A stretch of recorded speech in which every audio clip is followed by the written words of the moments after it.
Hola, buenas tardes chicos, espero se encuentren muy bien. En la clase anterior estuvimos revisando la ley del impuesto al valor agregado. En esta ocasión continuamos con el artículo 2A de la citada ley. Entonces, bueno, anteriormente estuvimos viendo de manera general la tasa del 16% del impuesto al valor agregado, qué tipos de actividades, actos son como previstos en la ley, que en cierta manera pues graban a esa tasa del impuesto, ¿no?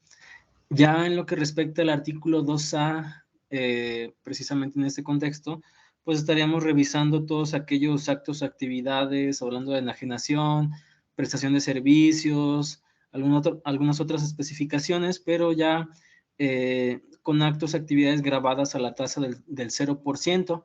Entonces, bueno, procedo a dar lectura. En el artículo 2A de la Ley del Impuesto al Valor Agregado nos comenta que, bueno, el impuesto se calculará aplicando la tasa del 0% a los valores que se refiere a esta ley cuando se realicen los actos o actividades siguientes. La fracción primera nos dice en la enajenación de, y bueno, pues entendamos que a enajenación se refiere a la compra-venta, ¿no? De productos como tal, en este caso, pues tangibles, ¿no? En cierta manera. Y vamos a ver posteriormente el tema de los intangibles, como lo es pues a lo mejor la prestación del servicio, que bueno, iría en la fracción segunda. En esta fracción nos dice que, bueno, la compra y venta de animales vegetales que no estén industrializados, salvo el hule, perros, gatos y pequeñas especies utilizadas como mascotas en el hogar. ¿Qué podemos destacar de este inciso A de la fracción primera del artículo 2A de la ley del impuesto al valor agregado? Que en cierta manera, si se fijan, aquí está separado como por comas. Dice, serán aplicadas la tasa del 0% a los valores que en esta ley pues se marcan como actos o actividades siguientes, la enajenación de animales y vegetales que no estén industrializados. Hasta ahí nosotros entenderíamos que bueno, se aplicaría la tasa del 0% a este tema. Después de la coma vienen como salvedades. La verdad es que este artículo 2A pues deja un poquito que desear, porque en realidad si no está como tal previsto específicamente lo que dice en esta primera parte del enunciado de la oración, pues en cierta manera nosotros entenderíamos que es grabada la tasa del 16, ¿verdad? Pero no es muy específico. En realidad, en muchas de las ocasiones la ley pues queda como ahora sí que a interpretación abierta de cada uno de los profesionistas. Entonces, bueno, entendemos que animales y vegetales no industrializados es 0%, excepto, es decir, aquí no aplica el 0%, aquí aplica el 16%, el hule, perros, gatos y pequeñas especies utilizadas como mascotas en el hogar. Parece un poquito confuso, la verdad es que sí le hace falta muchísimo más redacción a los artículos, pero bueno. Para esos efectos se considera que la madera en trozo o descortezada no está industrializada. Entonces, esa es como otra excepción, por así decirlo. Tampoco aplicaría como tal la tasa del 0% a la madera en trozo o descortezada, ya que, bueno, no se considera en este caso industrializado, ¿sale? En el inciso B dice medicinas de patente y productos destinados a la alimentación humana y animal, a excepción de, otra vez empezamos con lo mismo. Va a aplicar la tasa del 0% a medicinas de patente y productos destinados a la alimentación humana y animal, 0%. Excepto, es decir, a estos siguientes que vamos a enunciar, les va a aplicar la tasa del 16%. Punto número 1 del inciso B, bebidas distintas de la leche. Es decir, la leche sí graba al 0%. Cualquier bebida distinta de la leche graba al 16%. Inclusive cuando las mismas tengan la naturaleza de alimentos. Aquí como que, pues como que los legisladores ni siquiera tenían como muy clara el tema de su ley, ¿verdad? Pero bueno, ahí nos toca a nosotros enredarnos un poquito con sus legislaciones.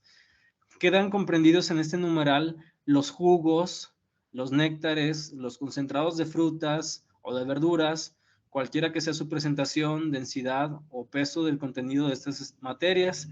Es decir, que todas aquellas bebidas distintas de la leche, que por si no te quedaron claro, son jugos, néctares, concentrados de frutas, verduras, cualquiera en sus distintas presentaciones, densidades o peso del contenido de las materias, pues van a ser grabadas al 16%, y pues en este caso la leche sí sería considerado como producto destinado a la alimentación humana o animal, y en cierta manera pues iría grabada la tasa del 0%, ¿verdad? Jarabes concentrados para la preparación de refrescos que expendan con envases abiertos utilizando aparatos eléctricos o mecánicos, así como concentrados, polvos, jarabes, esencias o extractos de sabores que al diluirse permitan obtener refrescos. En cierta manera, seguimos aquí aplicando lo que consiste después de esta coma, a excepción de, es decir, que el punto número 2, todos estos productos que vimos aquí van a ser grabados a la tasa del 16%. También es el caso del punto número 3, 4, 5 y 6, que son el caviar, el salmón ahumado y angulas, saborizantes, microencapsulados y aditivos alimenticios, chicles o gomas de mascar, alimentos procesados para perros, gatos y pequeñas especies utilizadas como mascotas en el hogar. Pues en cierta manera, pues ya habíamos visto un poquito el tema de los productos industrializados, ¿no? Entonces, pues si ya vemos, perdón, de los productos no industrializados, entonces, pues por contrario censo, ya nosotros podríamos concluir que en cierta manera, pues ni siquiera le va a aplicar la tasa del 0%, ¿no? ¿Estamos de acuerdo? Aquí le estaría aplicando la tasa del 16%. Y bueno, después de ese enredo, sigue otro. Dice en el inciso C, hielo y agua no gaseosa ni compuesta. Hielo y agua no gaseosa ni compuesta les va a aplicar la tasa del 0%, a excepto, es decir, aquí no aplica el 0%, aquí aplica el 16%, cuando en este último caso, es decir, la gaseosa, agua no gaseosa ni compuesta, su presentación sea en envases menores de 10 litros, ¿vale? En este caso, pues aplicaría la tasa del 16%. Ixtle, palma y lechuguilla, inciso D. Inciso E, tractores para accionar implementos agrícolas, a excepción de los de oruga, así como llantas para dichos tractores, motocultores para superficies reducidas, arados, rastras, para desterronar, perdón, la tierra arada, cultivadoras para esparcir y deshiervar, cosechadoras, aspersoras y espolvoreadoras para rociar o esparcir fertilizantes, plaguicidas, herbicidas y fungicidas, equipo mecánico, eléctrico o hidráulico para riego agrícola, sembradoras, ensiladoras, cortadoras y empacadoras de forraje, desgranadoras, abonadoras, fertilizadoras de terrenos de cultivo, aviones fumigadores, motosierras manuales de cadena, así como embarcaciones para pesca comercial, siempre que reúnan los requisitos y condiciones que señale el reglamento.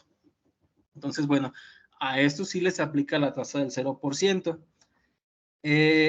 Ahí en el siguiente párrafo del inciso E dice, a la enajenación de la maquinaria y equipo a los que se refiere este inciso, se les aplicará la tasa señalada en este artículo, solo que se enajenen completos. Es decir, que si va por partes, la maquinaria y equipo aplicaría la tasa del 16%, y si se venden completos, le aplica la tasa del 0%, por si no había quedado claro, ¿verdad? Inciso F, dice, fertilizantes, plaguicidas, herbicidas, fungicidas, siempre que estén destinados para ser utilizados en la agricultura o ganadería. A estos también les aplicaría la tasa del 0%. También el inciso G dice, invernaderos hidropónicos y equipos integrados para para producir temperatura y humedad controladas o para proteger los cultivos de elementos naturales, así como de equipos de irrigación, es decir, después de riego, ¿no? A esos todavía les aplica la tasa del 0%. Oro, joyería, orfebrería, piezas artísticas u ornamentales y lingotes, cuyo contenido de dicho material sea del 80%, siempre que su enajenación no se efectúe en ventas al menudeo con el público en general.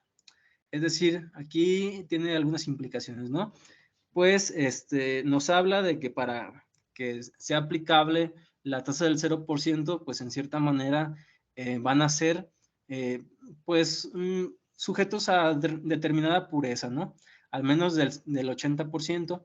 Y si tú le vendes como tal a un público en general, alguna venta en menudeo, pues aquí no le va a aplicar la tasa del 0%, le va a aplicar la tasa del 16%, a excepción de que, bueno, pues por contrario censo lo podemos concluir, pues tú seas a lo mejor alguna tienda que venda pues todo ese tipo de artículos y le factures como tal pues algún tema de mayoreo, ¿verdad? A un RFC como tal en particular, pues aquí ya aplicaría este beneficio de la tasa del 0%. Tendremos que checar qué se considera como distinto de menudeo, es decir, pues ya como tal un mayoreo, para que aplique como tal esta disposición. Inciso I, libros, periódicos y revistas que editen los propios contribuyentes para los efectos de esta ley. Se considera libro toda publicación unitaria no periódica impresa en cualquier soporte cuya edición se haga en un volumen o en varios volúmenes. Dentro del concepto de libros no quedan comprendidas aquellas publicaciones periódicas amparadas bajo el mismo título o denominación y con diferente contenido entre una publicación y otra. Bueno, aquí ya vimos un beneficio para todas aquellas publicaciones, libros, periódicos y revistas. Igualmente se considera que forman parte de los libros los materiales complementarios que se acompañen a ellos, cuando no sean susceptibles a comercializarse separadamente. Se entiende que no tienen la característica de complementarios cuando los materiales pueden comercializarse independientemente del libro. Bueno, pues ahí ya estaríamos como sujetos a estas condiciones, ¿verdad? Inciso J, toallas sanitarias, tampones y copas para la gestión menstrual. En este caso, pues también les aplicaría la tasa del 0%. Pero en en el segundo párrafo del inciso J dice, se aplicará la tasa del 16% a la enajenación de los alimentos a que se refiere este artículo, preparados para su consumo en el lugar o establecimiento en que se enajenen, inclusive cuando no cuenten con instalaciones para ser consumidos en los mismos, cuando sean para llevar o para entrega en domicilio.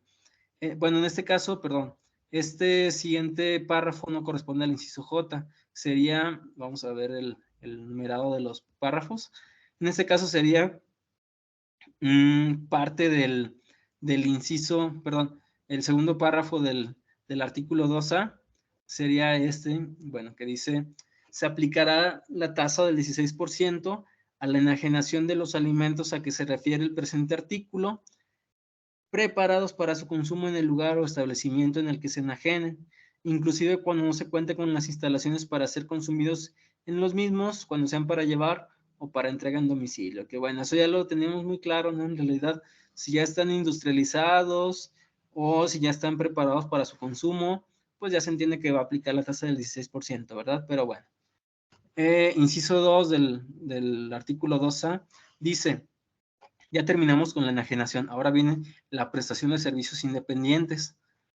Inciso A, los prestados directamente a los agricultores y ganaderos, siempre que sean destinados para actividades agropecuarias, por conceptos de perforaciones de pozos, alumbramiento y formación de retenes de agua, suministros de energía eléctrica para usos agrícolas aplicados al bombeo de agua para riego, desmontes y caminos en el interior de las fincas agropecuarias, preparación de terrenos, riego y fumigaciones agrícolas, erradicación de plagas, cosecha y recolección, vacunación, desinfección e inseminación de ganado, así como los de captura y extracción de especies marinas y de agua dulce.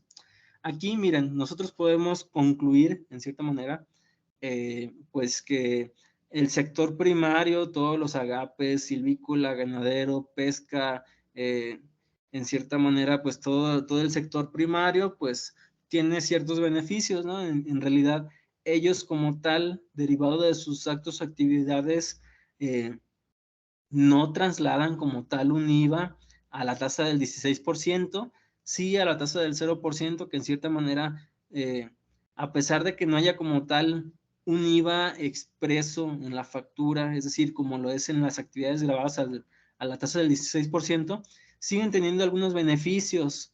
Entre algunos de ellos, pues podemos mencionar de manera honorífica que si bien ellos no trasladan el IVA que cobren como tal de sus actos o actividades, ya que pues les toca la tasa del 0%, ellos sí pueden aceptar el traslado que se les haga por el tema del acreditamiento, es decir, que todas aquellas compras o gastos que sean grabados a la tasa del 16%, ellos sí podrán acreditar este IVA, pero ellos tienen el beneficio de que de manera general por sus actos o actividades, pues ellos no van a trasladar IVA, lo cual da lugar muchas de las ocasiones a saldos a favor que, bueno, estaremos viendo más adelante. Entre los derechos de los contribuyentes podemos encontrar la solicitud de saldos a favor en devolución. Entonces, bueno, ya un poquito aunado a ello, vemos que en el inciso B de la fracción 2 del artículo 2A, pues nos habla de los de molienda o trituración de maíz o de trigo. Aquí también aplica la tasa del 0%. Los de pasteurización de leche, los prestados en invernaderos hidropónicos, los de despetite de algodón en rama, los de sacrificio de ganado y aves de corral, los de reaseguro, los de suministro de agua para uso doméstico y fracción 3. Bueno, aquí ya se acabó la fracción 2 de la prestación de servicios independientes. Aquí ya la fracción tercera nos habla del uso o goce temporal de la maquinaria y equipos a los que se refiere en el inciso E y G de la fracción primera de este artículo. Vamos a ver cuáles eran estas fracciones. Entonces, de tractores y invernaderos hidropónicos. En cierta manera, cuando se trate de arrendamiento, uso o goce temporal de toda la maquinaria y equipo para uso agrícola, pues también van a ser grabados a la tasa del 0%. Finalmente, la fracción cuarta de este artículo 2A de la ley del IVA nos habla de la exportación de bienes o de servicios en los términos del artículo 29 de esta ley. Los actos o actividades a los que se le aplica a la tasa del 0% producirán los mismos efectos legales a aquellos por los que se deba pagar el impuesto conforme a esta ley. Que en cierta manera, bueno, les adelanto, todo el tema del artículo 29 pues nos habla efectivamente pues de la exportación de bienes o de servicios, que bueno, pues tiene su propio artículo en el cual pues estará regulado bajo diversas candados que por ahí marca la ley, ¿no? Bueno, el artículo número 3, bueno, cabe mencionar que algunos artículos han sido derogados con el paso del tiempo, es decir, que pues han dejado sin efectos y por lo tanto pues no se consideran como tal ya vigentes. Y bueno, del artículo 2A nos pasamos al tercer artículo de la ley del impuesto al valor agregado, que en este artículo pues nos habla de todas aquellas instituciones de gobierno, en cierta manera pues la federación, el Distrito Federal pues ya no existe como tal, los estados, los municipios, los organismos descentralizados, las instituciones y asociaciones de beneficencia privada, las sociedades cooperativas o cualquier otra persona, aunque conforme a otras leyes o decretos no causen impuestos federales o estén exentos de ellos, deberán aceptar la traslación a lo que se refiere el artículo primero y en su caso pagar el impuesto al valor agregado y trasladarlo de acuerdo con los preceptos de esta ley. En cierta manera, pues nos dice que pues a pesar de que son organismos de gobierno que en cierta manera pues no fungen como tal, como un, digámoslo, una persona moral, por así decirlo, que tenga fines lucrativos o no lucrativos para los efectos de sociedades mercantiles, civiles, asociaciones civiles, sí deberán de aceptar como tal pues los impuestos que se les trasladen en cierta manera, pues por el tema del IVA, no más que nada, para que exista pues como tal, pues esta contrapartida, ¿no? Que en cierta manera no se venza como tal el efecto del IVA cuando se tengan operaciones con este tipo de organismos. Párrafo segundo del artículo tercero de la ley del IVA. La federación, el Distrito Federal, los estados, los municipios, así como los organismos descentralizados y las instituciones públicas de seguridad social tendrán la obligación de pagar el impuesto únicamente por los actos que realicen que no den lugar al pago de derechos o aprovechamientos, y solo podrán acreditar el impuesto al valor agregado que se les haya sido trasladado en las erogaciones o el pagado en la importación, que se identifique exclusivamente con las actividades o por las que estén obligados al pago del impuesto establecido en esta ley o les sea aplicable la tasa del 0%. Para el acreditamiento deberán de cumplir con los requisitos previstos en esta ley. Vamos a ver más adelante los requisitos del acreditamiento. Entonces, bueno, tercer párrafo. En cierta manera, estos párrafos son como casos más específicos, por así decirlo, cuando algún contribuyente tenga operaciones con organismos de gobierno, bueno, pues ya estaría sujeto a lo que marca el artículo 3 de esta ley, ¿no? Que en cierta manera pues nos correlaciona al artículo 1 y al artículo 2A, que es tasa 16 y tasa 0%. Entonces, bueno, el tercer párrafo nos dice, la federación y sus organismos descentralizados efectuarán igualmente la retención en los términos del artículo 1A de esta ley, cuando adquieran bienes, los usen o gocen temporalmente o reciban servicios de personas físicas o de residentes en el extranjero, sin el establecimiento permanente en el país, en el supuesto previsto en la fracción tercera del mismo artículo.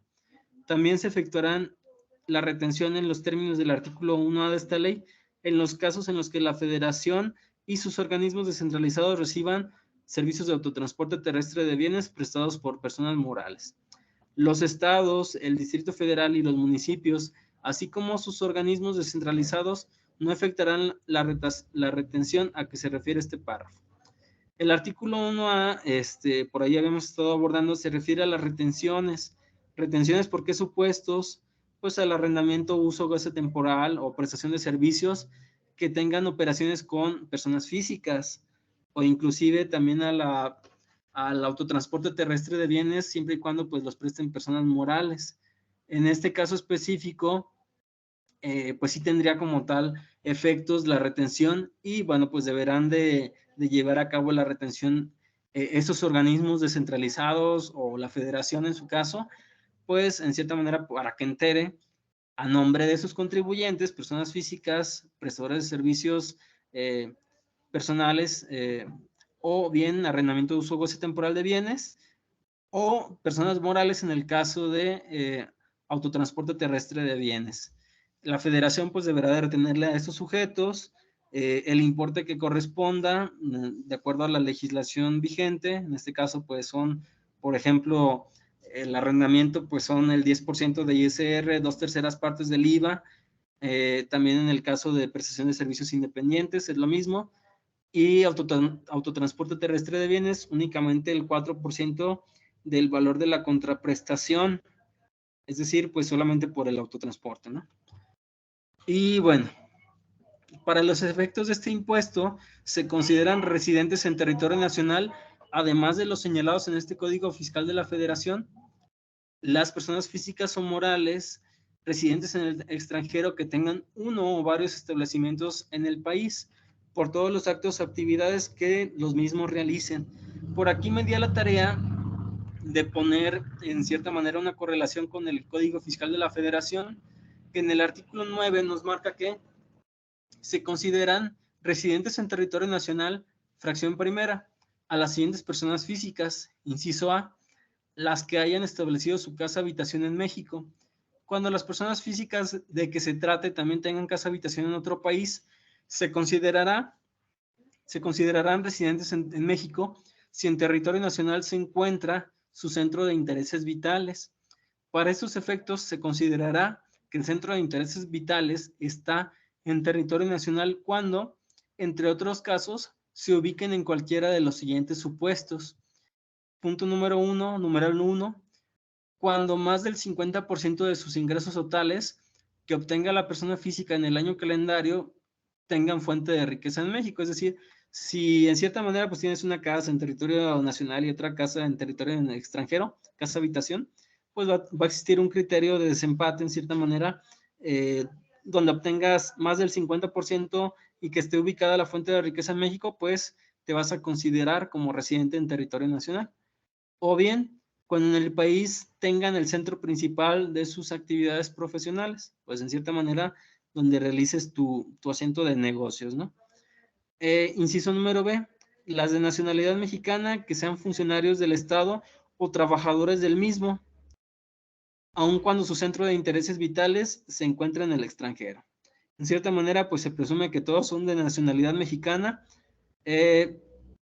Todos los de nacionalidad mexicana se presume que son residentes en territorio nacional, salvo prueba de lo contrario, ¿verdad? Por ahí vamos a ver el siguiente párrafo. Y bueno, aquí marca un criterio particular, que es el caso de los funcionarios del Estado o trabajadores del mismo, a pesar de que tengan a lo mejor una casa habitación en el extranjero, en territorio nacional, y aunado a ello, pues tengan un 50% o más de sus, perdón, más del 50% con fuente de riqueza en el extranjero, o su actividad o negocio sean también en el extranjero, ellos van a ser residentes en territorio nacional porque son funcionarios del Estado o trabajadores del mismo. En cierta manera, pues aquí sí fue un punto muy atinado en la legislación para evitar pues todo este tipo de fugas, ¿no? En el caso del pago de los impuestos. Salvo prueba de lo contrario, se presume que las personas físicas de nacionalidad mexicana son residentes en territorio nacional. Era lo que ya les había platicado.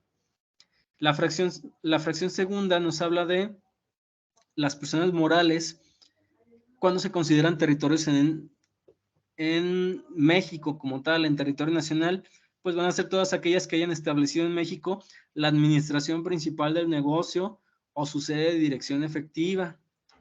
En cierta manera, pues, en donde se toman las decisiones como tal, en donde está realizado la administración, en cierta manera es como lo más importante, ¿no? No perderá la condición de residentes en México las personas físicas o morales que emitan acreditar su nueva residencia fiscal o acreditándola el cambio de residencia, sea a un país o territorio en donde sus ingresos se encuentren sujetos a un régimen fiscal preferente en los términos del título sexto, capítulo primero de la Ley del Impuesto sobre la Renta. Lo dispuesto en este párrafo aplicará en el ejercicio fiscal en el que se presente el aviso a que se refiere el último párrafo de este artículo y durante los 5 ejercicios fiscales siguientes. Entonces, bueno, por aquí nos habla de este último artículo que ahorita lo vamos a abordar. No se aplicará lo establecido en este párrafo anterior cuando el país en el que se acredite la nueva residencia fiscal tenga celebrado un acuerdo amplio de intercambio de información tributaria con México y adicionalmente un tratado internacional que posibilite la asistencia administrativa mutua y notificación, recaudación y cobro de contribuciones. Este último párrafo nos marca como tal pues una característica muy importante que debemos de tener en cuenta cuando se busque dejar de tener como tal la naturaleza de residente en territorio nacional. Dice, las personas físicas o morales que dejen de ser residentes en México, de conformidad con este código, deberán de presentar un aviso ante las autoridades fiscales a más tardar dentro de los 15 días inmediatos anteriores a aquel en el que suceda el cambio de residencia fiscal. Cuando las personas físicas o morales omitan presentar dicho aviso, no perderán la condición de residentes en México. Entonces, bueno, pues hay que tener en cuenta esas implicaciones, ¿verdad? Y ya casi para finalizar, el artículo número 10 del Código Fiscal de la Federación, también en correlación con el artículo que estábamos hablando acá de la ley del IVA, el artículo número 3, nos habla de los domicilios fiscales, que se considera como domicilio fiscal, personas físicas, fracción primera, inciso A, cuando tengan actividades empresariales, el local en el que se encuentre el principal asiento de sus negocios. Eso ya lo habíamos platicado anteriormente. Inciso B, cuando no realicen las actividades señaladas en el inciso anterior, el local que utilicen para el desempeño de sus actividades. Inciso C, únicamente en los casos en que la persona física realice actividades señaladas en los incisos anteriores, no cuente con un local, su casa habitación. Es decir, que si no desempeñas como tal tus actividades, tu asiento de negocios o donde las realices de manera general, se considerará como tu domicilio fiscal, tu casa habitación. Para estos efectos, las autoridades fiscales harán del conocimiento del contribuyente en su casa habitación que cuenta con un plazo de 5 días para acreditar que su domicilio corresponde a uno de los supuestos previstos en el inciso A o B de esta fracción. Bueno, ya lo platicamos. Siempre que los contribuyentes no hayan manifestado alguno de los domicilios citados en los incisos anteriores o no hayan sido localizados en los mismos, se considerará como domicilio el que hayan manifestado en las entidades financieras o a las sociedades cooperativas de ahorro y préstamo, cuando sean usuarios de los servicios que presten estos. ¿Por qué lo marca así? Porque en cierta manera, pues al menos la mayoría de las personas pues tienen una cuenta bancaria, al banco pues te piden muchos comprobantes y en cierta manera pues la autoridad como parte de las facultades que ella tiene, perdón, pues puede considerar como información oficial de tu domicilio fiscal, pues aquel domicilio que tú hayas plasmado o que hayas dado de informe a este tipo de instituciones bancarias, ¿no? O sociedades cooperativas de ahorro y préstamo. Entonces, bueno, fracción segunda, en el caso de las personas morales, ya terminamos con las personas físicas, inciso A, cuando sean residentes en el país, el local en donde se encuentre la administración principal del negocio. Aquí ya habíamos platicado, ¿qué se considera como administración principal? Pues aquel asiento local o establecimiento donde se lleven a cabo la toma de decisiones o la dirección efectiva del negocio, por así decirlo. Si se trata de establecimientos de personas morales residentes en el extranjero, dicho establecimiento, en el caso de varios establecimientos, el local donde se encuentra la administración principal del negocio en el país, o en su efecto, el que se designe. Bueno, en cierta manera, pues es muy aunado con lo que estábamos comentando anteriormente, ¿no? Último párrafo del artículo número 10 del Código Fiscal. Cuando los contribuyentes no hayan designado un domicilio fiscal, estando obligados a ellos o hubieran designado como domicilio fiscal un lugar distinto al que les corresponda de acuerdo con lo dispuesto en este mismo precepto, o cuando hayan manifestado un domicilio ficticio, las autoridades fiscales podrán practicar diligencias en cualquier lugar en el que se realicen sus actividades o en el lugar conforme a este artículo se considere su domicilio indistintamente.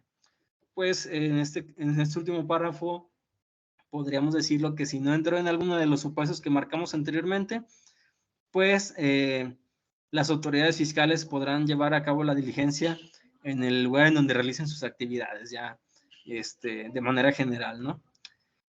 Posteriormente, en el artículo número 4 de la ley del IVA, volviendo a esta legislación, nos dice que nos habla de la figura del acreditamiento, que en cierta manera pues es un derecho que tenemos también los contribuyentes a acreditar el IVA en este caso.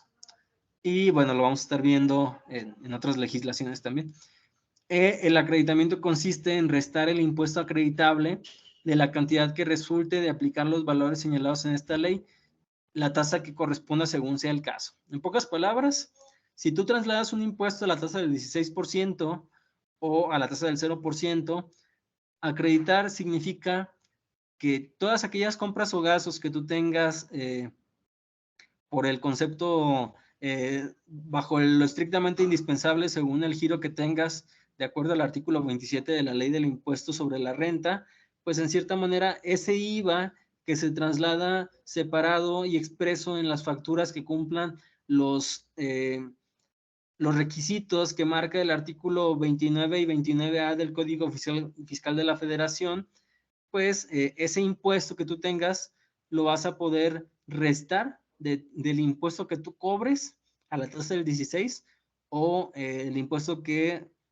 en cierta manera pues a la tasa del 0% no se traslada como tal un impuesto, no expresamente por así decirlo, podrás pues ser acreedor de a lo mejor pues a un saldo a favor o en cierta manera pues a disminuir como tal el IVA, ¿no? Que ibas a pagar originalmente por tus actos, actividades que estén grabados a la tasa del 16%. Para los efectos del párrafo anterior se entiende por impuesto acreditable el impuesto al valor agregado que haya sido trasladado al contribuyente y el propio impuesto que él hubiere pagado con motivo de la importación de bienes o de servicios en el mes de que se trate. Fue lo que ya les platiqué.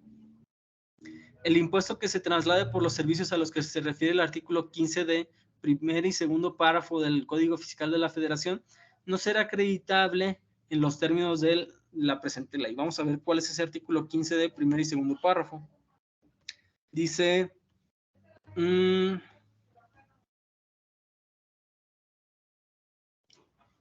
15D.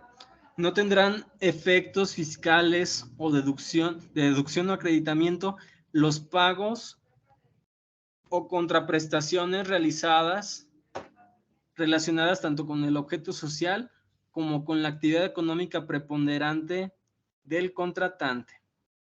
Entonces, bueno, no tendrán efectos fiscales de deducción o acreditamiento los pagos por contraprestaciones realizados por concepto de subcontratación de personal para desempeñar actividades realizadas tanto con el objeto social como con la actividad preponderante del contratante. Aquí, bueno, esto fue una reforma que tuvo lugar, me parece que a partir del año 2022, en el cual, pues, nos estaban poniendo un tanto de candados la autoridad a materia laboral, por así decirlo. Bueno, es de conocimiento general que anteriormente a esta legislación, pues existían diversas figuras que eran las llamadas empresas no mineras, que en cierta manera tú como dueño de una empresa o a lo mejor como contador de la misma, pues te dabas cuenta de que contrataban empresas que ellos sí tenían dados de altas como tal a sus trabajadores con una prima de riesgo a lo mejor muy por debajo de la mínima o diferente a la prima de riesgo que le correspondiera de acuerdo a la actividad económica preponderante del contratante, en cierta manera, pues para no pagar tantas cuotas y todas aquellas cargas de pago de nómina, pago de seguridad social, pago de IMSS, de Infonavit, impuestos estatales, pues corrían a nombre de esas personas físicas o morales que prestaban este servicio, ¿no? Y en cierta manera, de los candados que nos prestó como tal esta reforma en 2022 fue que, en cierta manera, el llamado REPSE. El REPSE es un registro por medio del cual, pues, en cierta manera, una empresa acredita que no cae en el supuesto del 69 y el 69, que en cierta manera muchas de estas empresas no mineras pues estaban encaminadas a ser también simuladoras de actividades. A veces llevaban a cabo actividades que eran con un concepto muy genérico, consultoría, prestación de servicios, limpieza, en cierta manera actividades muy genéricas que muchas de las ocasiones pues las empresas hacían uso de esas actividades y aparte del servicio, pues trasladaban el IVA, acreditaban el IVA, deducían el gasto y pues se deslindaban de toda esa responsabilidad que tienen como patrones. Entonces, con este REPSE, pues ya existió como tal una legislación, un candado para regular a todas esas empresas no mineras y en cierta manera, tú como contribuyente, para que puedas deducir una compra, un gasto, una prestación de servicio, arrendamiento de uso temporal de bienes, hablando más que nada en el tema de esto de la subcontratación de personal, no debe estar ligado internamente con la actividad económica que tú desempeñes. Es decir, si tú eres una empresa que se dedica, por ejemplo, a la prestación de servicios, eres un despacho de contadores, no puedes subcontratar a una empresa para que te preste el servicio de contadores, en cierta manera, porque esa ya es tu actividad preponderante. Sí puedes contratar a una empresa para que te dé el servicio o la subcontratación de personal en el caso de, por ejemplo, de limpieza, de seguridad, que no tienen que ver como tal con tu actividad económica preponderante, pero para que tú también puedas hacer deducible y acreditar este tipo de gastos de subcontratación de personal, pues esa persona que te presta el servicio, tú debes de cerciorarte que exista como tal un registro en el padrón del REPSE, es decir, que cumpliera de manera inicial con todos los requisitos que les piden para este REPSE. De manera general, podríamos mencionar que es pues que tengan sus opiniones de cumplimiento positivas en el IMSS, en el Infonavit, en la Secretaría de Finanzas a nivel estatal, en cierta manera que cumplan con sus obligaciones, que pues den la información concerniente al trámite de manera general y pues tú como contribuyente que estás contratando esta prestación de servicios, te cerciores de que ellos cuenten con el REPSE vigente. Tampoco se dará efectos fiscales de deducción o acreditamiento de los servicios en los que se proporcione o ponga personal a disposición del contratante cuando se actualice cualquiera de los siguientes supuestos. Fracción primera. Cuando los trabajadores que el contratista proporcione o ponga a disposición del contratante originalmente hayan sido trabajadores de este último y hubieran sido transferidos al contratista mediante cualquier figura jurídica. Fracción segunda, cuando los trabajadores que provea o ponga a disposición del contratista abarquen las actividades preponderantes del contratante. Bueno, eso ya lo hemos platicado. Para los efectos del primer párrafo de este artículo se podrán dar efectos fiscales de deducción o acreditamiento a los pagos o contraprestaciones por subcontratación de servicios especializados o la ejecución de obras especializadas que no formen parte del objeto social ni de la actividad económica preponderante de la beneficiaria de los mismos, siempre que el contratista cuente con el registro a que se refiere el artículo 15 de la Ley Federal del Trabajo y se cumplan con los demás requisitos establecidos para tal efecto en la Ley del Impuesto sobre la Renta y en la Ley del Impuesto al Valor Agregado, respectivamente. Este artículo 15 de la Ley Federal del Trabajo nos habla del REPSE, eso ya lo platicamos. Los servicios u obras complementarias o compartidas prestadas entre empresas de un mismo grupo empresarial también serán consideradas como especializados siempre y cuando no formen parte del objeto social ni de la actividad económica preponderante de la empresa que los reciba. Entonces, bueno, ya viendo todos estos candados, pues se impide como tal el acreditamiento siempre y cuando pues exista como tal esta figura, ¿verdad? Bueno, el derecho al acreditamiento es personal para los contribuyentes del impuesto al valor agregado y no podrá ser transmitido por acto entre vivos, excepto tratándose de fusión. En el caso de decisión, el acreditamiento del impuesto pendiente de acreditar a la fecha de la decisión solo podrá efectuar la sociedad escindente. Cuando desaparezca la sociedad escindente, se estará lo dispuesto en el antepenúltimo párrafo del artículo 14b del Código Fiscal de la Federación.